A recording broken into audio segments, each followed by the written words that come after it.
Darwin Nunez, the latest Premier League sensation.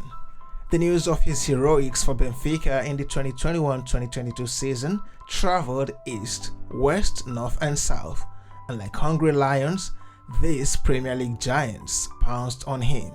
But again, Liverpool beats Man U to the chase, breaking club transfer record to sign the 22-year-old Uruguayan goal poacher in a reported £80 million deal, plus reported add-ons in the tune of £15 million. His price tag comes as no surprise because his stocks has been on the rise since he moved from Almeria to Benfica in 2020. Also, recent events suggest that when you score 34 goals in 41 appearances in a season, then the Premier League giant will surely bend over backwards to get you, especially when two of those goals came against them in the Champions League. Darwin Nunez, the one poised to take the Premier League by storm, scoring 26 goals and 4 assists in the Portuguese Premier Liga, earned him the highest goal scorer award, or the Bola de Prata award as it's called.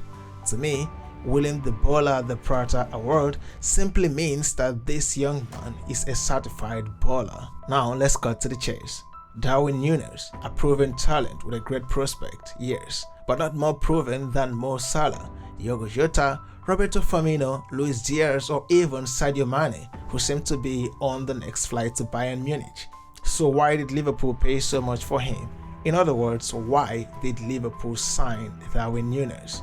One word: flair.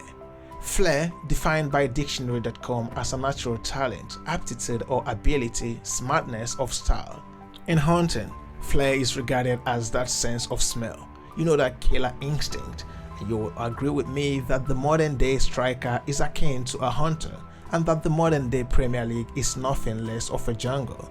For Nunez, his flair is his ability to find the back of the net from any angle using any part of his body. He's just wired to convert the ball. We all know that during Klopp fancies an all-attacking front three, but with Nunez, the attacking trident will take a new shape.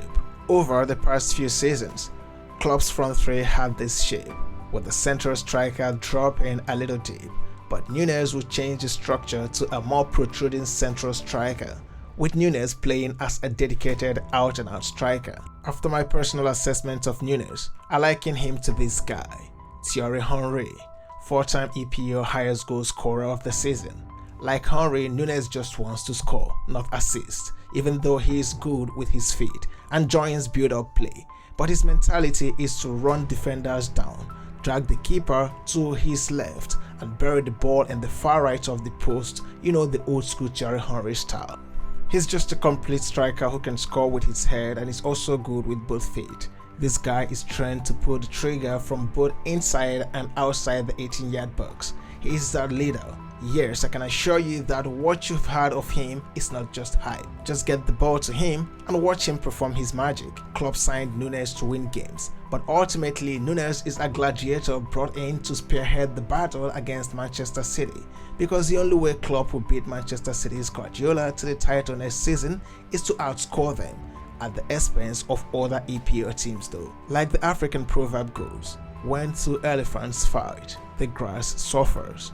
The unfinished business of last season and the impending battle between Liverpool and Manchester City will definitely leave all the Premier League clubs crying foul next season. Sadly, that's the level Klopp-Guardiola obsession for perfection have pushed the EPL competition to. It goes without saying that in recent times, Liverpool and City are heads and shoulders above all the teams in the Premier League. To put things into perspective, we need to take a trip back to the 2010-2011 Spanish La Liga season. You say the current Klopp-Guardiola rivalry can be likened to the Guardiola-Mourinho rivalry in the 2010-2011 La Liga season, in which Real Madrid lost the title to Barcelona even with 92 points and 102 goals scored. They could only be second best to Barca at 96 points. At the time, the only way Mourinho could win the league was to push the bar to a 100-point league finish, and Madrid running riot on all other La Liga teams, scoring an astonishing 121 goals in the 2011-2012 season. This guy got 46 goals in that campaign. Back to the Premier League, the Klopp-Guardiola rivalry has taken a new dimension, and for Klopp, after coming second best twice last season, in the Champions League and particularly in the Premier League, losing the title to Guardiola by just 1 point. The only way to beat Guardiola is to outscore him and pick maximum points. But with Haaland already in the books of City, Jurgen Klopp needs a marksman, a shooter, a sniper or a gunner, whichever you choose to call Nunez. He needs a striker who possesses similar skill set and abilities as Haaland. To achieve this mission next season, Darwin Nunez needs to be as lethal as Messi in the 2011-2012 La Liga season when he hit 50 goals. Or okay, maybe attempt to replicate those numbers. With the addition of Nunez, the goal burden of Liverpool will no longer be shouldered by Salah alone. Nunez, with his impeccable ability, is expected to cheer the Liverpool Goal Getters Association. From all indications, Nunez is not expected to join the build-up play like Firmino or Jota. He just needs to be the new Torres for Liverpool.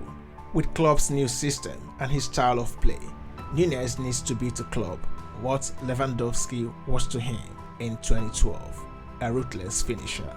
With Nunez, Klopp is moving from a philosophy of playing with strikers like Kane, Firmino, Lukaku or Jesus, who tend to join team play, to a more goal-oriented philosophy where a striker is expected to be a definite goal scorer, similar to Ronaldo, Lewandowski, Torres or Suarez, who are just out to hit the back of the net. No doubt on paper, Nunez looks like the most perfect addition to this formidable Liverpool side, but the burning question is he going to live up to his billing?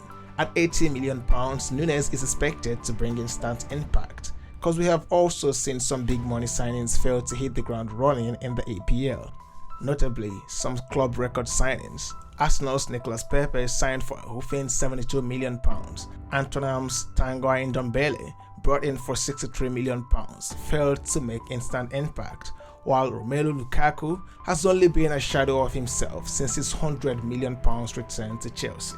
Also for Chelsea, TIMO Werner signed for £53 million, and Alvaro Morata £60 million fell to light the Premier League up as expected. In East London, Sebastian Haller, £45 million journey to West Ham was just as tough and not as stay as intended because of poor performances. Jadon Sancho had some sparks of greatness at Manchester United last season, but you will agree with me that his performance wasn't that of a £75 million signing, while Joelinton is still trying to prove to Newcastle supporters that he is worth the £40 million paid for him 3 seasons ago. Hey, I'm not trying to be a prophet of doom, but realistically speaking, even though Nunez at age 22 looks all like the best signing for the system Klopp intends to switch to next season, we'll have to wait to see if he will be another Luis Suarez for Liverpool or an Andy Carroll in the making. I guess time, they say, is a revealer, but at the moment, we'll have to be excited about the addition of a new striker and his amazing personality to the Premier League. So what do you think of the chances of Nunez? Do you think he will hit the ground running? Do you think he's worth £80 million? Because I actually think he is. And do you think Liverpool will win the league next season? Kindly leave your replies in the comment section. And if you find this video exciting, please like, share and subscribe. My name is Gosmela and you will surely hear from me again, much sooner than you think. Thanks and bye for now.